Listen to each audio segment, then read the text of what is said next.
Aside from eyewitness testimony, some of the most believable evidence presented in criminal cases in the United States comes from the FBI crime lab in Quantico, Virginia. Part of its job is to test and analyze everything from ballistics to DNA for state and local prosecutors around the country, introducing scientific credibility to often murky cases.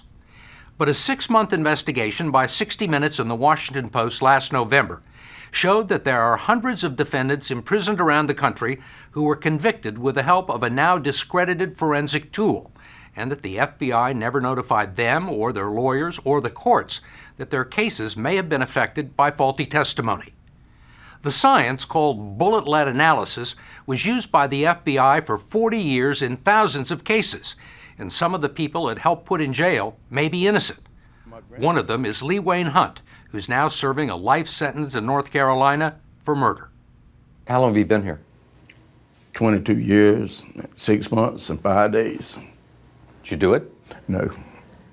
But I'm said from the word get-go that I ain't never killed nobody. I didn't have nothing to do with this. Lee Wayne Hunt was convicted in 1986 of murdering 2 people in Fayetteville, North Carolina, based on the testimony of 2 questionable witnesses and what turned out to be erroneous ballistics testimony from the FBI lab. For years, the FBI believed that the lead in bullets had unique chemical signatures, and that by breaking them down and analyzing them, it was possible to match bullets not only to a single batch of ammunition coming out of a factory, but to a single box of bullets.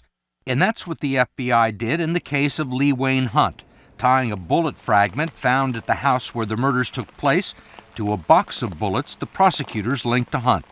I'll put it exactly the way it sounded to me and the way I believe it to be. He said that this box of bullets is the same box of bullets was used to kill these people, made on about the same time. I think everybody in the courtroom assumed that this was valid evidence. Richard Rosen is Hunt's attorney. How important do you think it was to your client's conviction? I thought it was very important to our client's conviction. It was a single piece of physical evidence corroborating their story. And it came from the mountaintop. The FBI first used bullet-lead analysis while investigating the assassination of John F. Kennedy, trying to match pieces of bullets discovered at Dealey Plaza with bullets found in Lee Harvey Oswald's rifle. By the 1980s, the FBI was routinely using it to link bullet fragments found at a crime scene with bullets found in the possession of a suspect, almost always in cases where more reliable ballistics tests were impossible. Could you run like a standard ballistics test on these? No, they're too deformed for the conventional ballistics examinations. Bill Tobin, a former chief metallurgist for the FBI, says the Quantico lab was the only place in the country that did bullet-lead analysis, and the assertion that you could actually match a bullet fragment to a specific batch or box of bullets went unchallenged for 40 years, until Tobin retired in 1998 and decided to do his own study, discovering that the basic premise had never actually been scientifically tested. FBI lab personnel testified that you could match these fragments to this bullet. Yes, that's correct. I mean, what did you find out? It hadn't been based on science at all, but rather had been based on subjective belief for over 4 decades. So what you're saying is that this is junk science? That's correct. It's worthless as a forensic tool. Tobin spent months buying and testing bullets and consulting with manufacturers, and found that bullets from the same batch weren't chemically uniform, that bullets from the same box didn't always match, and that it was statistically possible for every bullet manufactured in the U.S. to have tens of millions of twins. Back in 2002, the FBI lab asked the National Academy of Sciences to conduct an independent review of comparative bullet-lead analysis. And 18 months later, its National Research Council came out with the report calling into question 30 years of FBI testimony. It found the model the FBI used for interpreting results was deeply flawed, and that the conclusion that bullet fragments could be matched to a box of ammunition so overstated that it was misleading under the rules of evidence. Dwight Adams was the FBI lab director who commissioned the National Academy of Sciences study that ended up debunking decades of FBI testimony, some of which we read back to him. Commonwealth versus Day. 2 bullet fragments found in Patricia Paglia's body came from the same box of ammunition. State versus Mordenti in Florida. It's my opinion that all of those bullets came from the same box of ammunition. Is that supported by the science? Science never supported such a statement. But this was the testimony that was given by people in the lab for 30 years. I'm sure, as you have found, that is the case in some cases, but the science does not support that. This kind of testimony was misleading and inappropriate in criminal trials. A year after the National Academy of Sciences study, Adams decided that the lab would stop doing bullet lead analysis, and the FBI notified police departments and the National Associations of District Attorneys and Criminal Defense Lawyers. The form letters, which underplayed the significance of the problem, said the lab still firmly supported the scientific foundation of bullet lead analysis, but questions had been raised about its value in the courtroom. I've got a copy of the letter that you sent to the National Association of Criminal Defense Lawyers. Nowhere in here does it say that the testimony you've been offering for 30 years is no longer valid. Well, it's just not in this letter. First of all, I don't believe that letter could contain testimonies regarding 100 or 200 or 300 testimonies. This letter that you sent never specifically states that the testimony offered by lab personnel was wrong. It's just not in here. Yet you just acknowledged it to me. Why wasn't it in there? I mean, that's a headline grabber. I mean, that should be the first sentence of the release, shouldn't it? This review was about the science of bullet lead analysis, and I determined, based upon that review, that it wasn't an appropriate technique. Did you tell the Justice Department we have this problem and you ought to undertake a review of these cases? It's not my position to tell the Department of Justice what they should and should not do. Adams says he sent a memo to FBI Director Robert Mueller stating, "We cannot afford to be misleading to a jury, and we plan to discourage prosecutors from using our previous results in future prosecutions." But neither the FBI nor the Justice Department made an attempt to identify the cases in which flawed testimony had been given, or to notify the defendants, prosecutors, or judges involved. I think it's a failure on the part of the lawyers at the Department of Justice to own up to a very, very serious error. Barry Scheck is a director of the Innocence Project, which has helped free more than 200 wrongly convicted defendants. He says the Justice Department has a legal obligation to notify defendants about any information that might help prove their innocence, even after they've been convicted.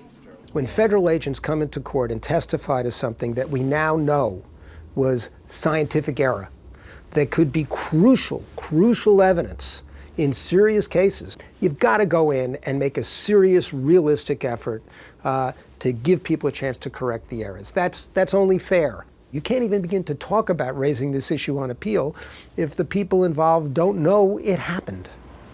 Only the FBI can identify the cases in which bullet lead analysis was performed, yet it has resisted releasing that information.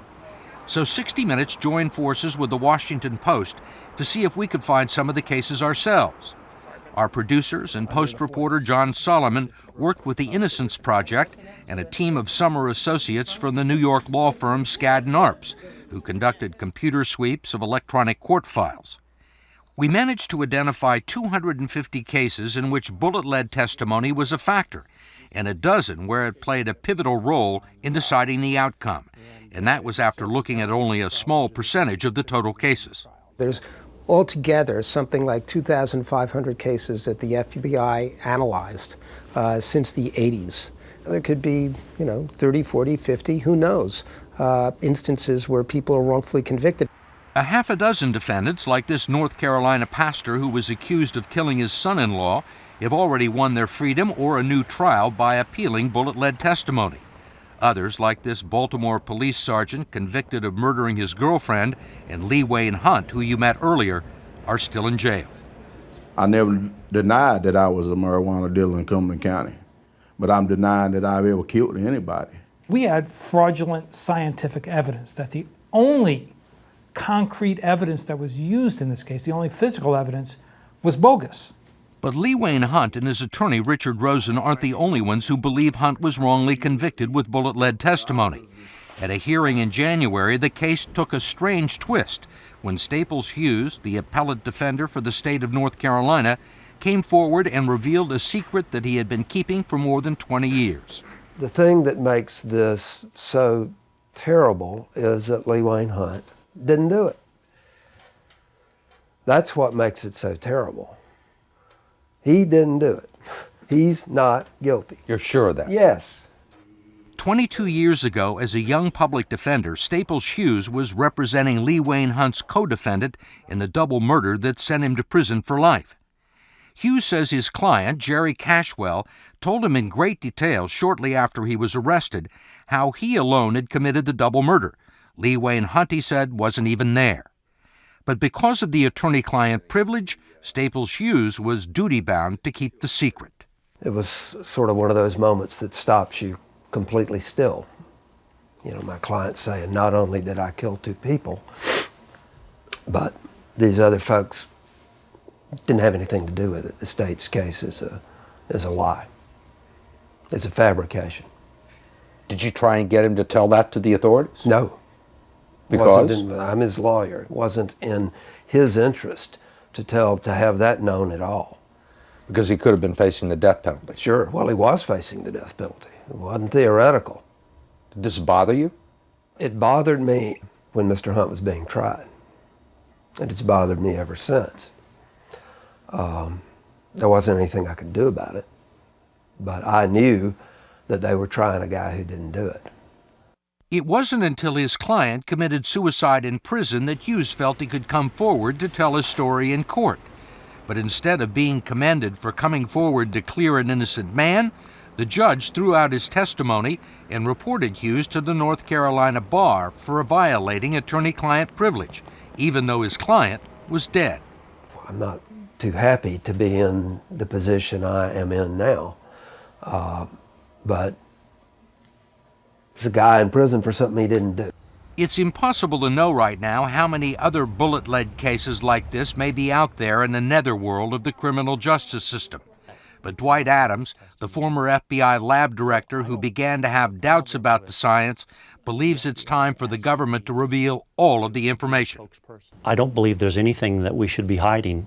I believe that everything should be made available in regards to the testimonies and the cases that were worked involving bullet lead analysis.